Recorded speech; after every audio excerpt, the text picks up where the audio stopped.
Assalamualaikum warahmatullahi wabarakatuh. Salam dan bahagia. Perkenalkan, saya Yunir Anggita Sari dengan NIM 2019 008262 Prodi Manajemen. Pada kesempatan kali ini, saya akan mempresentasikan hasil penelitian saya yang berjudul Pengaruh Keterlibatan Kerja dan Bersifat Supervisor Support terhadap Organizational Citizenship Behavior dengan kepuasan kerja sebagai pemediasi pada karyawan PT Baja Mulia Industrindo Klaten. Sebelumnya, izinkan saya mengucapkan terima kasih kepada Ibu Dr. Prayukti MSI selaku dosen pembimbing pertama saya dan Bapak Ignatius Soni Kurniawan, SEMSC sebagai dosen pembimbing kedua, dan tak lupa kepada Bapak dan Ibu dosen penguji.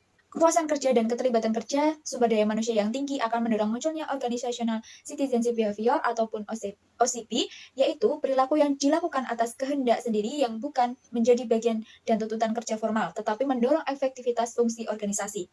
Sikap OCP karyawan muncul tidak hanya dari faktor kepuasan kerja dan keterlibatan kerja karyawan itu sendiri, namun dukungan supervisor sangat dibutuhkan karyawan dalam organisasi. Peran karyawan di perusahaan harus diperhatikan kualitas kerjanya. Seperti yang kita ketahui, untuk meningkatkan produktivitas produk di PT Baja Mulia Industrindo ini dibutuhkan tenaga kerja yang memiliki sifat sukarela atau Organizational Citizenship Behavior atau OCB. Oleh karena itu, penelitian ini membuka peluang pengujian kembali bagi peneliti untuk menguji pengaruh keterlibatan kerja dan PSS terhadap OCP melalui kepuasan kerja sebagai mediasi. Hasil penelitian ini dapat menjadi bahan pertimbangan bagi pimpinan perusahaan PT Baja Mulia Industrindo dalam mengambil keputusan untuk memberikan kepuasan bekerja bagi karyawan. Selanjutnya, rumusan masalah. Rumusan masalah yang pertama yaitu apakah keterlibatan kerja berpengaruh terhadap kepuasan kerja. Rumusan masalah yang kedua yaitu apakah Private Supervisor Support berpengaruh terhadap kepuasan kerja. Yang ketiga, apakah keterlibatan kerja berpengaruh terhadap OCP. Yang keempat, apakah Private Supervisor Support berpengaruh terhadap OCP. Yang kelima, apakah kepuasan kerja berpengaruh terhadap OCP. Yang keenam, apakah keterlibatan kerja berpengaruh terhadap OCP dengan kepuasan kerja sebagai pemediasi. Dan yang rumusan terakhir adalah apakah Private Supervisor Support berpengaruh terhadap OCP dengan kepuasan kerja sebagai pemediasi. Masuk ke dalam kerangka pikir dengan bagan sebagai berikut, dan pengembangan hipotesis yang pertama yaitu keterlibatan kerja berpengaruh positif dan signifikan terhadap kepuasan kerja di PT Baja Mulia Industrindo. Hipotesis yang kedua yaitu Private Supervisor Support berpengaruh positif dan signifikan terhadap kepuasan kerja di PT Baja Mulia Industrindo. Hipotesis yang ketiga, keterlibatan kerja berpengaruh positif dan signifikan terhadap OCP di PT Baja Mulia Industrindo.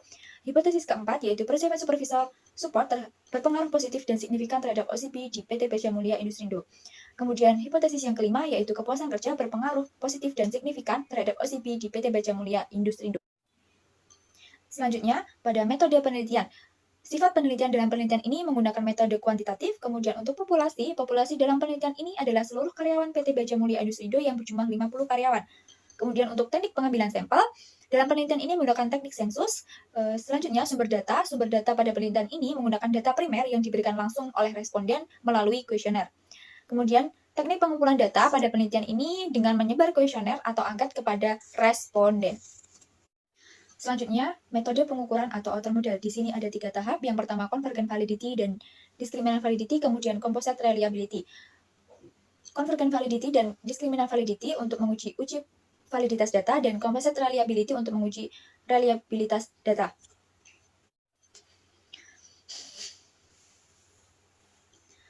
Selanjutnya, metode struktural atau inner model. Di sini ada pengujian 2 tahap. Yang pertama, uji model fit, kemudian uji hipotesis.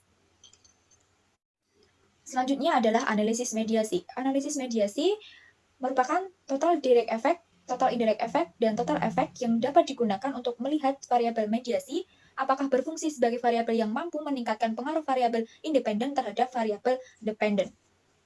Selanjutnya masuk pada pembahasan dan kesimpulan. Yang pertama, convergent validity. Untuk menguji convergent validity digunakan nilai overloading atau loading factor yang dalam kategori sangat baik apabila nilai overloading di atas 0,7. Nah, pada tahap pertama, dinyatakan bahwa ada beberapa item yang tidak valid ataupun gugur, maka perlu dilakukan pengujian pada tahap kedua.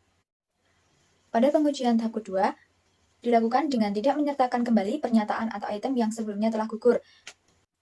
Tahap selanjutnya adalah discriminant validity. Discriminant validity merupakan pengukuran refleksif indikator yang dinilai berdasarkan cross-loading pengukuran dengan konstruk.